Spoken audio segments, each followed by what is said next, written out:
سر میرا سوال جو ہے روزے کی افطاری کے بارے میں ہے جی۔ آج کل 3 سورسز ہیں جن کی بنیاد پر لوگ جو ہے روزہ افطار کرتے ہیں. ایک تو اذان سن کے کرتے ہیں، دوسرا کیلنڈرز چھپے ہوئے ہیں ان پہ ٹائمنگز لکھی ہوئی ہیں، تیسرا سائرن ہے. تو ان تینوں کے ٹائمنگز جو ہیں وہ ڈیفرنٹ ہیں. اذان پہلے ہو جاتی ہے یا کیلنڈر کا ٹائم ڈیفرنٹ ہوتا ہے یا سائرن بعد میں ہوتا ہے یا پہلے ہو جاتا ہے.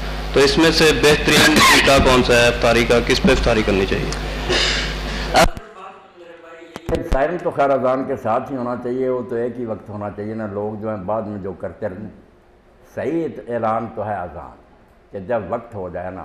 وہ آپ لوگوں کے پاس ٹائم ٹیبل بنے ہوئے ہیں، سارے آرات رسم بتاتے ہیں کہ سورج اتنے منٹ اتنے سیکنڈ پر غروب ہوگا.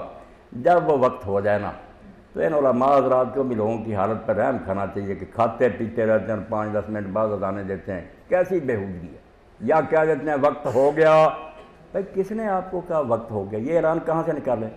آپ اذان دیں، لوگ سمجھ لیں گے کہ وقت ہو گیا. صبح بھی کرتے رہتے ہیں، آپ اب کھانا پینا بند کر دیں، وقت ہو گیا.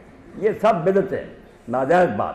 آپ اذان کہنا شروع کریں، اذان ہے اسلام میں علامت کے لوگ سنیں، بڑے اللہ کا حکم آ گیا رکن، اور یہی اعلان کریں. تو شام کو صحیح وقت پر اگر اذان ہو تو ٹھیک ہے، ورنہ آپ کے پاس اگر ٹائم ٹیبل ہے نا جہاں بتایا گیا کہ سورج غروب ہو گیا، آپ بلا جھجک روزہ کھول دیں، نہ سائرن دیکھیں نہ ان کی اذانیں دیکھیں. وقت ہو گیا. اللہ کے رسول علیہ السلام نے فرمایا، دیکھیں نا اللہ ایک طرف تو ہمیں کہتا حکم کی اطاعت کہ کھانے پینے سے رکے رہو، اور جب وقت ہو جاتا تو کہتا کھاؤ.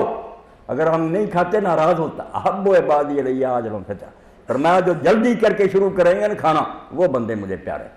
جو بڑے بنیں گے نہیں ہمیں اب بھوک نہیں، بھائی تم نے لالچ دکھانا ہے. اللہ کہہ رہا کہ لالچ کرو، کھاؤ میرا کھانا، دسترخوان اس نے بچھایا. تو جب وقت ہو جائے پھر میرے بھائی آپ کو انتظار نہ کریں، ٹائم ٹیبل کو صحیح ہو اس کو احتیاطاً دیکھ لیں کہ گھڑی میں شاید 1 آدھ منٹ کا فرق ہوگا. بھائی یہ جو لوگ دیر سے اذانیں دیتے ہیں بالکل غلط کریں.